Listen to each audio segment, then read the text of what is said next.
خوشی منانے کی بات تو نہیں ہے، یہ تو 1 سال کم ہو گیا میری زندگی میں سے۔ میں اپنی قبر کے 1 سال اور قریب چلا گیا، اور کسی کا کچھ پتہ نہیں کب اس کا وقت ختم ہو جائے۔ ایک دن اس کا الٹ ہو جائے گا، بچتے بچتے مر جائے۔ کتنے نوجوان کیا بوڑھے کیا موبائل سے کھیل کھیل اپنی زندگی برباد کر رہے ہیں، گیموں میں زندگی برباد کر رہے ہیں، چیٹنگ میں زندگی برباد کر رہے ہیں۔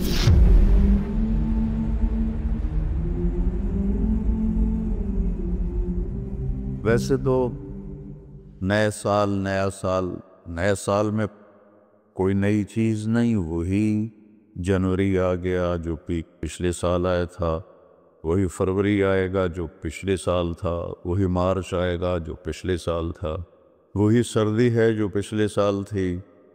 کچھ بھی نہیں بدلتا، صرف ہندسہ بدلتا ہے، باقی سال میں تو نئی کوئی بھی چیز نہیں ہے۔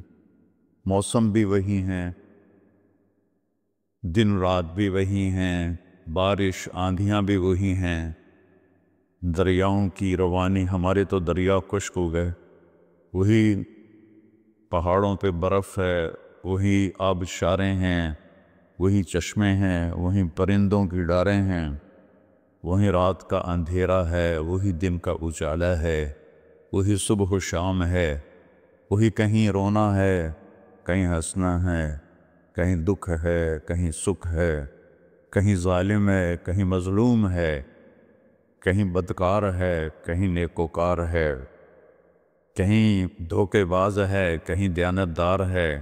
ہر چیز تو اسی طرح چل رہی، تو تبدیلی کیا ہوئی ہے؟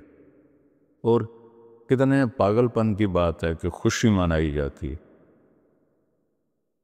خوشی منانے کی بات تو نہیں ہے، یہ تو 1 سال کم ہو گیا میری زندگی میں سے۔ میں اپنی قبر کے 1 سال اور قریب چلا گیا، تو بدلا تو کچھ بھی نہیں۔ یہ جنوری شروع ہو گیا، پھر فروری آ جائے گا، پھر چلتے چلتے پھر دسمبر آ جائے گا، پھر ایسے موسم گم ہو جائے گا، اور ہماری زندگی کا 1 سال اور گھٹ جائے گا۔ کچھ چیزیں یاد رہ جاتی ہیں، حادثات، واقعات، باقی آدمی سب کچھ بھلا دیتا ہے۔ اتنی عمر گزار کے ماضی میں دیکھیں تو کچھ یاد ہے، اکثر بھول گیا ہے۔ البتہ پچھلے سال کا جو میرے بیٹے کی وفات کا حادثہ ہے، وہ شاید مجھے موت ہی بھلائے گی، اس سے پہلے تو بھولنے کا کوئی شکل نظر نہیں آتی۔ اس کا وقت تھا، وہ چلا گیا۔ تو 2023 تو میری زندگی میں ہمیشہ ہی مجھے دکھ دیتا رہے جب تک میری زندگی باقی ہے۔ تو وقت ایک بہت بڑی دولت ہے۔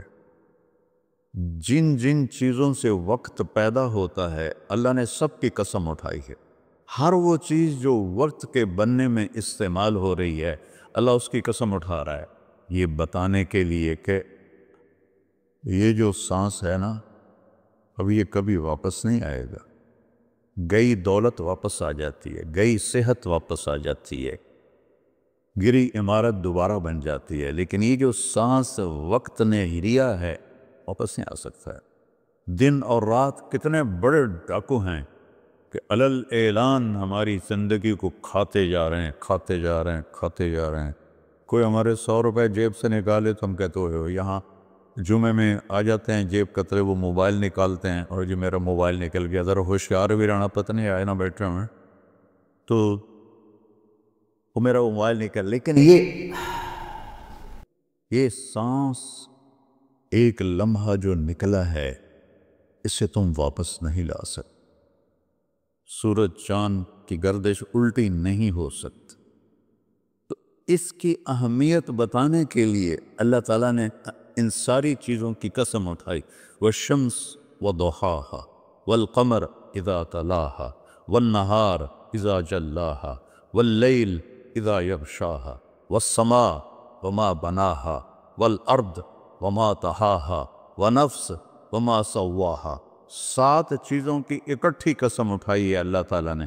سورج کی قسم، چاند کی قسم، دن کی قسم، رات کی قسم، آسمان کی قسم، زمین کی قسم، اور اے انسان تیری جان کی قسم کہ وقت نے تجھے گھیرا ہوا ہے، وہ تجھے کھینچ رہا ہے، ہر ٹک ٹک ٹک یہ کلہاڑے کی طرح میری زندگی کے درخت کو کاٹ رہی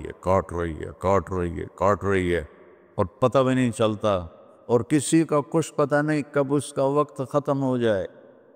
میں اپنے بارے میں تو سوچتا تھا کہ 70 سال کا ہو گیا ہوں، تو اب میری زندگی مطلب جامن دا ویلا نیڑے ہی ہے، لیکن وہ عاصم پہ وقت آ گیا جو 36 سال کا نوجوان اور اتنا صحت مند کہ 30 کلومیٹر مسلسل دوڑنے کی طاقت تھی اس کے اندر، 30 کلومیٹر ایک سانس میں دوڑتا تھا، اور خانپور ڈیم کو 1 گو میں اس نے کراس کیا اور آر پار کیا۔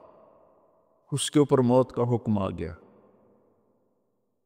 تو کچھ پتہ نہیں ہے۔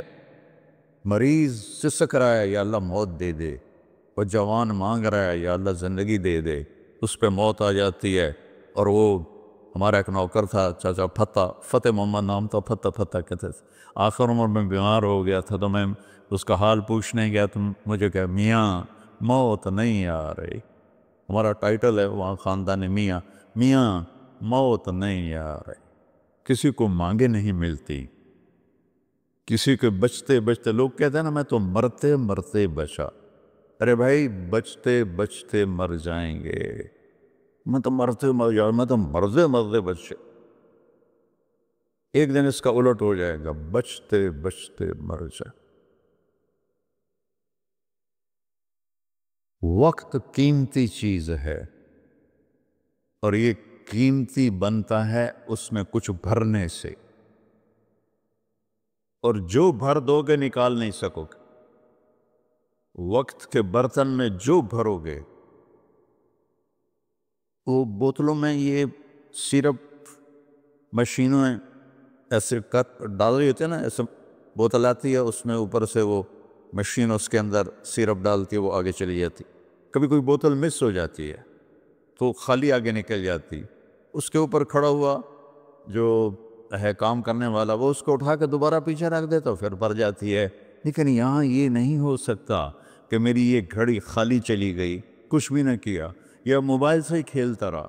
کتنے نوجوان کیا بوڑھے کیا موبائل سے کھیل اپنی زندگی برباد کر رہے ہیں، گیموں میں زندگی برباد کر رہے ہیں، چیٹنگ میں زندگی برباد کر رہے ہیں۔ وقت ایک قیمتی چیز ہے۔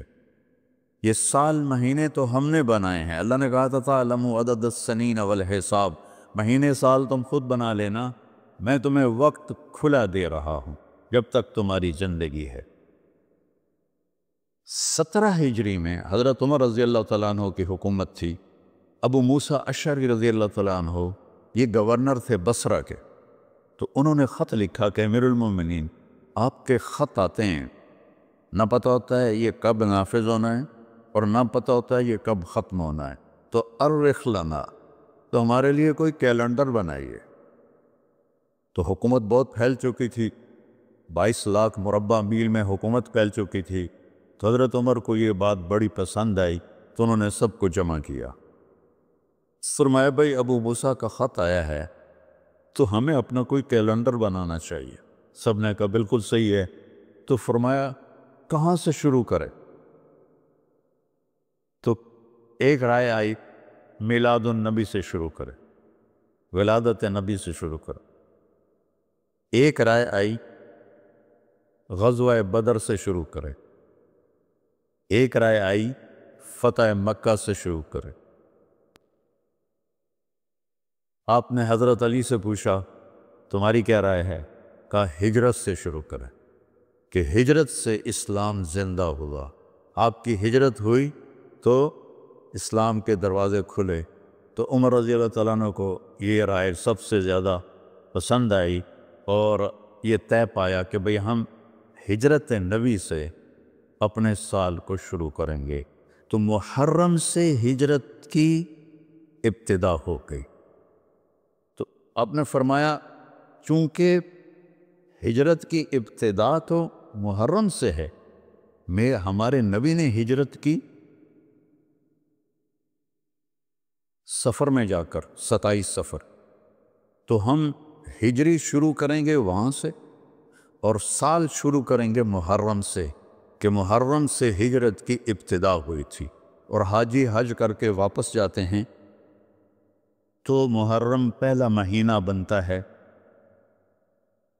تو لہٰذا ہمارا جو سال بنا وہ بنا محرم سے شروع ہوگا، اور اس کی جو سال کی جو انتہا ہے، ابتدا وہ ہجری سے ہوگی۔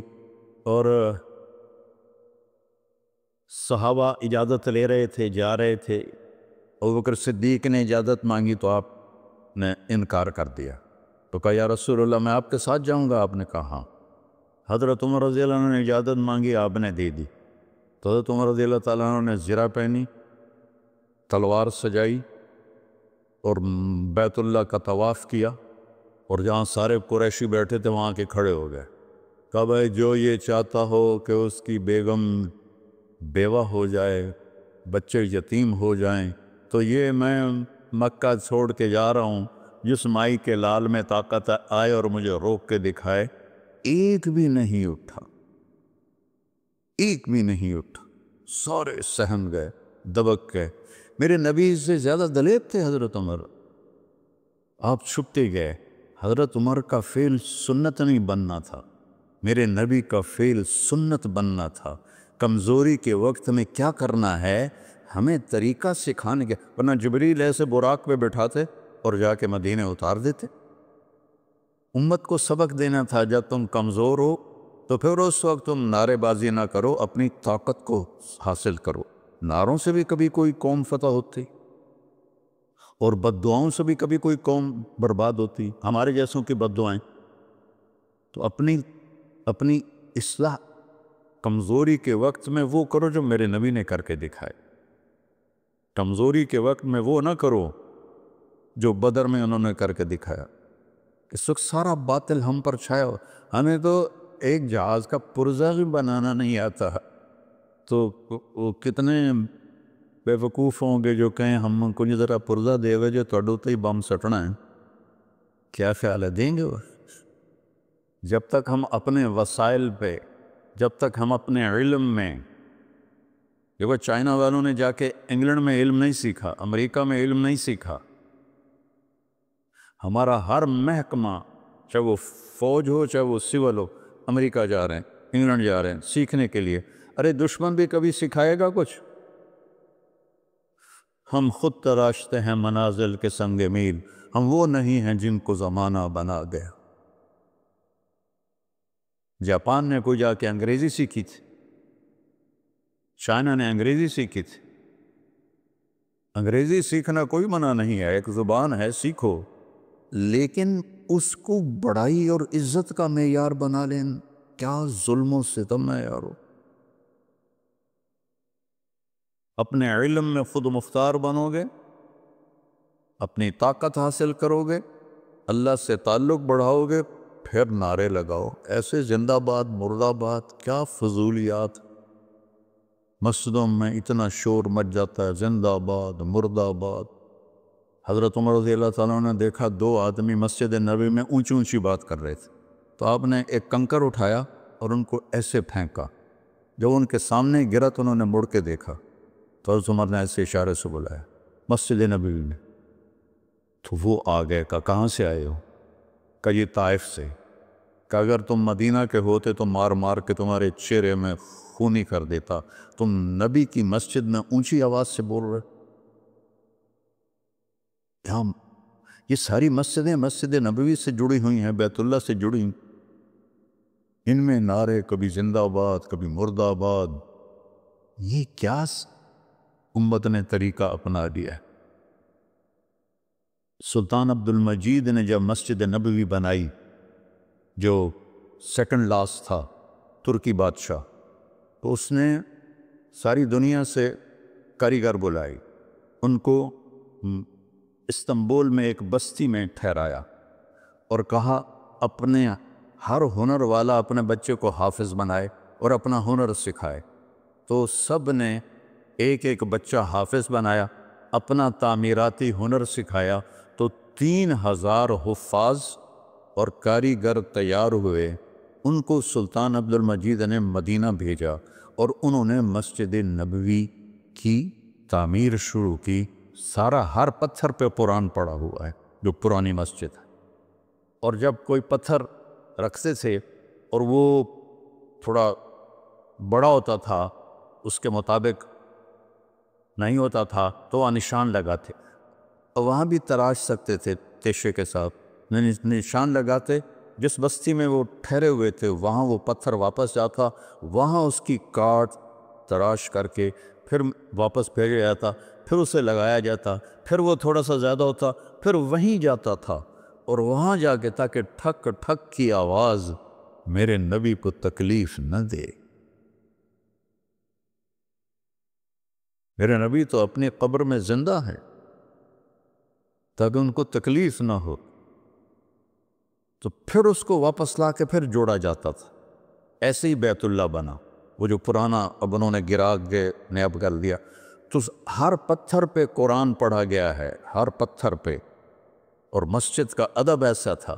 پھر اس کے بعد یہ نئی مسجد، ہر سال میں جاتا تھا، میں دیکھتا تھا وہ کاریگر سگریٹ پی رہے ہوتے تھے، دھواں اڑا رہے ہوتے تھے، وہ ساتھ تعمیر کر رہے ہوتے تھے۔ نہ وہ عشق میں رہیں گرمیاں، نہ وہ حسن میں رہیں شوخیاں، نہ وہ غزنوی میں تڑپ رہی، نہ وہ خم ہے زلف ایاز میں۔ وہ زمانہ ہی بدل گیا، وہ مسلمان آئے عشاق گئے وعدہ فردہ لے کر، اب انہیں ڈھونڈ چراغ رخ زیبا لے کر۔ تو ہمیں قمری سال دیا گیا، اس کی وجہ مجھے سمجھ آئی 2014 میں جب میں ناروے گیا، اور ناروے میں ہے اینڈ آف دا ورلڈ، شمال میں and of the world Norway میں ہے۔ میں وہاں گیا، اس علاقے میں 2 مہینے سورج نکلتا نہیں اور 2 مہینے ڈوبتا نہیں، تو کیلنڈر جو شمسی ہے وہ فیل ہو جاتا ہے۔ رات ہے لیکن سورج نکلا ہوا پتہ نہیں دن ہے یا رات، دن ہے سورج نکلا ہوا پتہ نہیں دن ہے یا رات ہے۔ تو کئی علاقے ہیں ایسے اوپر شمال میں جہاں سورج کا کیلنڈر فیل ہو جاتا ہے۔ تو 3 گھنٹے کا اوسلو سے جہاز تھا، آگے 5 گھنٹے کا موٹر کا سفر تھا، 8 کلومیٹر کی سرنگیں تھیں، اور پھر آخری بستی مچھروں کی تھی، وہاں سے پھر 1.25 گھنٹہ آگے موٹر کا سفر تھا۔ تو جب ہم وہاں پہنچے تو وہ جون جولائی سورج ڈوبتا نہیں، 1 اگست کو ڈوبنا شروع کرتا ہے، اور ہم 4 اگست کو پہنچے، اور شروع میں بس 1 تاریخ کو ایسے ڈوبتا ہے ایسے نکل آتا ہے، پھر 2 کو تھوڑا سا وقفہ کرتا ہے، 3 کو تھوڑا سا وقفہ کرتا ہے، 4 اگست کو 20 منٹ کی رات تھی، چونکہ میں 4 اگست کو کیوں مجھے یاد ہے، 4 اگست کو 20 منٹ کی رات، اور ہم وہاں پہنچے تو ابھی ہم نے مغرب بھی پڑھنی تھی، عشاء بھی پڑھنی تھی، اور سورج نکلنے سے پہلے فجر بھی پڑھنی تھی۔ تو یہ ایک انوکھا واقعہ میرے ساتھ آیا ہے جو شاید ہی کسی اور کے ساتھ پیش آیا ہو، یا میرے ساتھ جو ساتھی تھے وہاں میں بھاگا، اور ریلنگ تھی اس کے ساتھ کھڑے ہو کر میں نے اذان دی۔ مجھے اللہ کی مخلوق کو 2 دفعہ دیکھ کے ہیبت طاری ہوئی۔ ایک ماؤنٹ ایورسٹ کو دیکھا کہ وہ پوری طرح ننگا تھا، چوٹی خالی تھی، دیکھ کر میں بالکل گم ہو گیا، جس کے تیر اتنے بڑے ہوں وہ اللہ کتنا بڑا ہوگا۔ اور ایک وہ جب میں اینڈ آف دی ورلڈ پر پہنچا تو اس کا وہ منظر دیکھ کے میں گم ہو گیا۔ میں نے اذان دی، ٹھنڈی ہوا چل رہی تھی، تو میں نے قبلہ دیکھنا چاہا تو چاند سامنے چمک رہا تھا، سورج فیل ہو گیا تھا، چاند چمک رہا تھا۔ تو آج سمجھ میں آیا کہ اللہ نے ہمیں چاند کا کیلنڈر کیوں دیا ہے، کہ میرا نبی سارے زمانے کا نبی ہے۔ جہاں سورج نہیں نکلتا اور جہاں سورج کئی مہینے نہیں ڈوبتا، اگر وہاں کوئی مسلمان ہیں تو دن رات کا حساب کیسے لگائیں گے؟ چاند کو دیکھ کر۔ میں نے چاند دیکھا، واہ واہ اب یہ رات کھڑی ہے، تو وہ قبلہ فٹ کیا، مغرب کی نماز پڑھی۔ مغرب عشاء اکٹھے پڑھنا تو مسافر کے لیے جائز ہے باقی ائمہ کے نزدیک، تو پہلے مغرب پڑھی، پھر عشاء پڑھی، پھر ساتھ ہی میں نے فجر کی اذان دی۔ ہاں عشاء پڑھی، ایک وتر پڑھنا بھی سنت ہے، تو میں نے کہا بھائی آج ہکو وتر پڑھو کدیں فرض نہ نکل جاوے، تو ایک وتر پڑھا، پھر میں نے فجر کی اذان دی، ٹک ٹک ٹک ٹک 2 سنتیں پڑھی، پھر والعصر انا اعطینا سے میں نے فرض نماز پڑھائی، اور بیٹھے تھے کہ سورج آ کے السلام علیکم. تو وہاں جا کے مجھے یہ بات سمجھ میں آئی کہ اللہ نے ہمیں چاند کا کیلنڈر کیوں دیا ہے. یہ کہیں بھی ناکام نہیں ہوتا، کہیں فلاپ نہیں ہوتا. سورج کا کیلنڈر کتنی جگہ ہیں دنیا میں جہاں فلاپ ہو جاتا ہے، ناکام ہو جاتا ہے. تو یہ ہمارے نبی کی عالمی نبوت کی ایک دلیل چاند کا نظام شمسی بھی ہے. تو بھائیو، میں بہت ساری باتیں وقت کے متعلق بتا گیا. کہنا تو یہ تھا کہ ہندسہ بدلا ہے تو اپنے آپ کو بھی بدلیں، توبہ کریں اپنے رب کی بارگاہ میں اور گناہوں سے توبہ کریں. پتہ نہیں کب عاصم کی طرح کس کو موت اٹھا کے لے جائے. تو نہ جانے بلا لے پیا کس گھڑی، تو کیا کیا کرے گی کھڑی دن کے دن. نہ جانے بلا لے پیا کس گھڑی، پتہ نہیں کب موت کا ڈنکا بج جائے. تو بھائیو، اس سے پہلے توبہ کرو، اپنے رب کی بارگاہ میں جھکو، فرائض ادا کرو، 5 نمازیں پوری پڑھو، جھوٹ نہ بولو، سچ بولو، دھوکہ نہ دو، دیانتداری سے چلو، بدکاری نہ کرو، نکاح کرو، نشے نہ کرو، حلال پیو، حلال کھاؤ، حرام نہ کماؤ، حلال کماؤ. ماں باپ زندہ ہیں تو ان کے آگے اف بھی نہ کرو. بیوی بچوں سے حسن سلوک رکھو، روب جمانا نہیں. ماں باپ سے کہتا ہوں، اولاد کی عزت کرو، اولاد کو عزت دو، انہیں ڈانٹ ڈپٹ سے نہ چلاؤ، پیار سے چلاؤ. اولاد سے کہتا ہوں، ماں باپ کے آگے اف بھی نہ کرو کہ وہ تمہاری جنت ہیں، وہ تمہاری جنت کے دروازے ہیں. اور اپنی کمائیوں میں حلال رکھو. ایک دوسرے سے لڑے ہوئے ہو تو صلح کر لو، کہ اللہ پاک کو آپس کا لڑنا بالکل پسند نہیں ہے. اور اب یہ سیاست کا بازار گرم ہو رہا ہے، یہ نہیں، منافقت ہے. منافقت کے سوا کچھ نہیں ہے. اس سے دور ہی رہو تو اچھا ہے. اور اگر کہیں کوئی سیاست کا کسی کو شوق ہے تو پھر اپنے مخالف کی بدخوئی نہ کرے، اس کی برائی نہ کرے، اس کو گالیاں نہ دے، اس کو برا بھلا نہ کہے، ورنہ اپنی آخرت خراب کرو گے. یہ ایم این اے ٹکے ٹکے بک رہے ہیں تو ان کی کیا حیثیت؟ آج کل کے وزیروں کو کون پوچھا؟ وزیر اعظم کو کوئی نہیں پوچھتا، تو وزیروں کو کس نے پوچھنا؟ جب میں لاہور پڑھتا تھا تو مغربی پاکستان ہوتا تھا، ایک صوبہ، اور اس کا گورنر تھا امیر محمد خان اکیلا، اور پورے مغربی پاکستان کے 11 وزیر. ان کا روب بھی تھا، ان کے پاس پاور بھی تھی، ان کا پروٹوکول بھی تھا، وہ دیانتدار بھی تھے. کیا کریں؟ اپنے اوپر ہی روئیں، آنسو بہائیں. تو بھائی توبہ کرتے ہو سارے؟ کہو میرے ساتھ، یا اللہ میری توبہ. پھر کہو یا اللہ میری توبہ. پھر کہو یا اللہ میری توبہ. انشاءاللہ ہماری توبہ قبول ہوگی. اور اگر کبھی ٹوٹ جائے پھر توبہ کر لینا، اللہ پھر معاف کر لے گا انشاءاللہ.